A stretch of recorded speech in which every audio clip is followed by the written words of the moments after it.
All right, so today, episode 6, we're going to focus on the removal of the rear body lift. And I actually, in the process of doing that, I found out that I needed to add a Rock Lawrence Vintage Auto Parts 2.5-inch lift block to the rear to balance it out.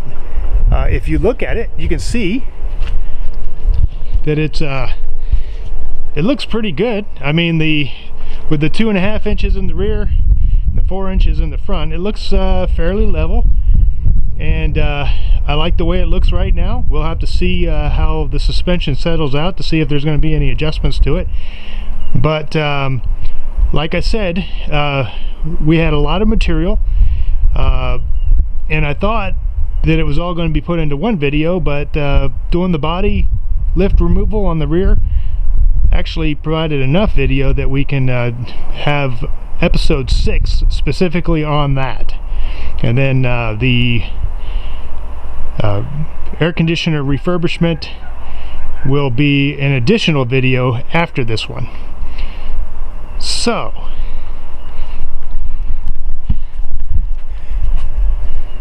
now it's time for the Rocky Rant. The Rocky Rant. The thing that comes up quite often, and it's coming up a lot more now because there's going to be a presidential election coming up in 2 years, is the term or the narrative social justice.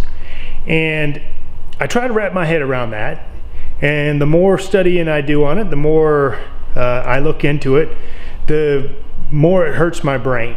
So let me go ahead and define it and give you some of my ideas in regards to it, and you can agree or agree to disagree or whatever you want to do. Let's define social justice. Social justice maintains that all people deserve and should have access to the same rights and resources. I absolutely agree, and there's plenty of laws that make that happen. The argument of social justice is that certain groups start at a disadvantage, that all things equal, this group will not succeed because our culture systematically holds them back by applying barriers to their access to the resources.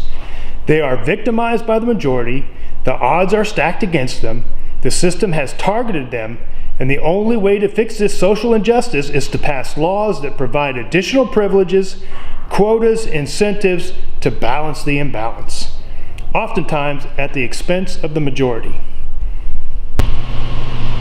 All right, I have gotten a combination of old air conditioning plenums, and we're going to pick the best and throw out the rest. Hopefully we're going to be able to get some the tubes that we need, the controls that we need, and the plenum that we need to put into the ugly truck, because we're going to get the ugly truck ready for sale. And ultimately we'll go through the process of refurbishing, restoring an air conditioner, but not necessarily to showroom quality, but something that should be acceptable to everybody that's watching.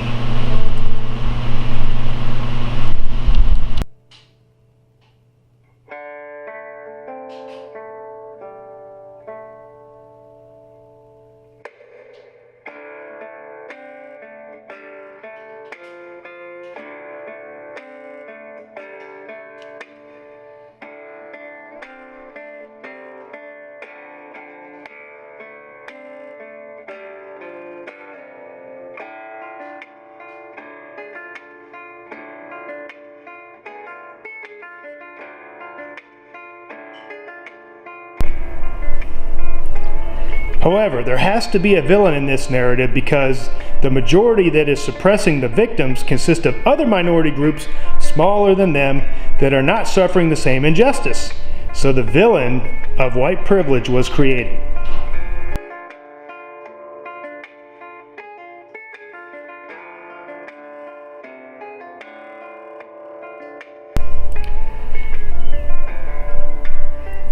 Okay, let's define this suppressed group. A group of people that aren't making the expected progress or don't have access to resources compared to other groups. No, wait, it's not other groups compared to white privilege, because we already know that smaller groups are successful within the same culture. Also, is this suppressed group diverse regarding education, age, gender, color, location, wealth?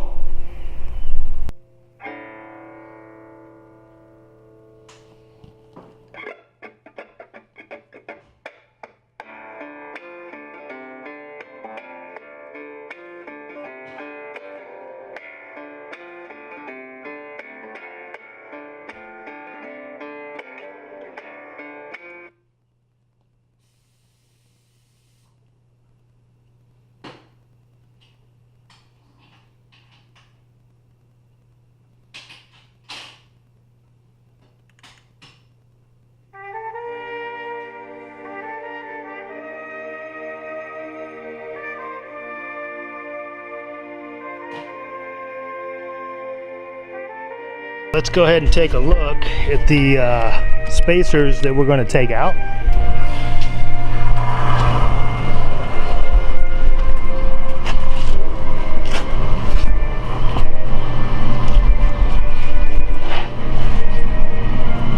Yeah, we're basically going to remove this and that, and there's two more on each side.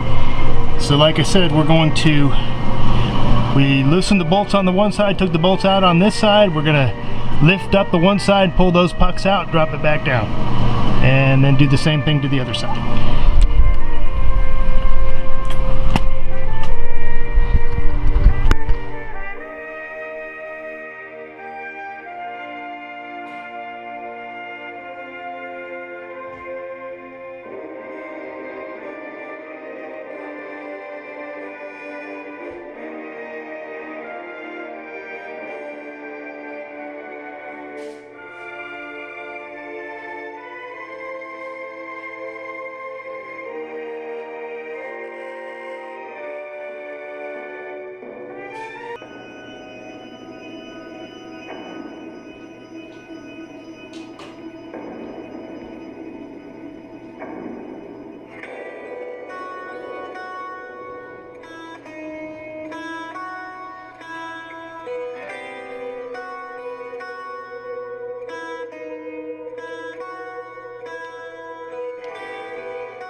No, it's not diverse at all.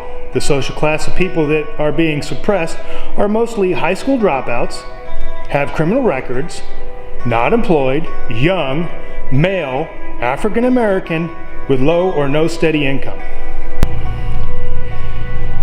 The argument is that the privileged are systematically blocking this group from being successful, and the suppression is what has led to the group dropping out of school, led them to breaking the law and being arrested, making them unemployable and unable to be successful in the culture.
I argue that this group isn't being targeted by the privileged, but are victims of the breakdown of the American family. The broken family has led to the failing culture that teaches our kids not to be successful, but to expect failure. If you want proof, study the images marketed to our youth in the malls, on TV, radio, music, and video games. Our youth are being led to failure by a culture that glamorizes sex, violence, and lawlessness.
Something else I want to talk about is I picked this up today. I've heard nothing but good things about Harbor Freight's Earthquake series, and I picked this up. I needed a new impact gun.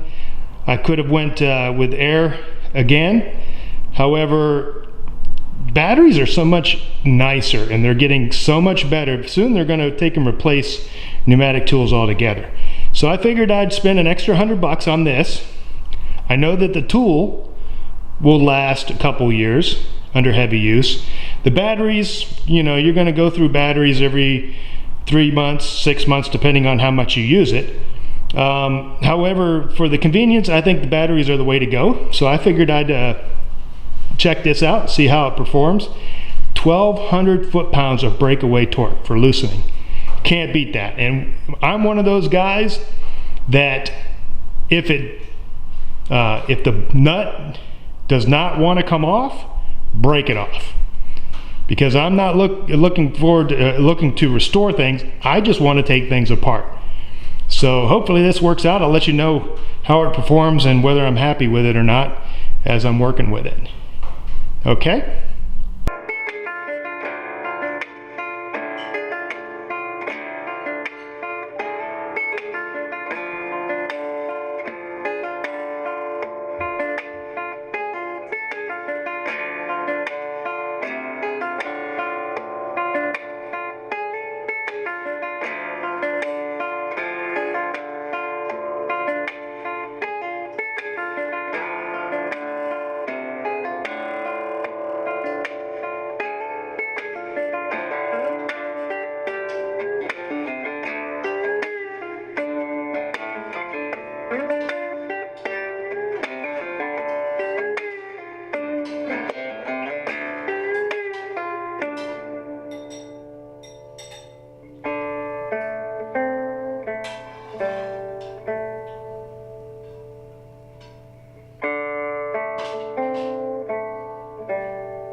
A strong family speaks against the cultural poison and teaches their kids godly values and to be productive, successful citizens. That group of young people that are not succeeding are the same ones that didn't have a strong family support system to teach them how to be good, productive citizens. So if we want to fix the problem, we've got to fix the family. It's not some conspiracy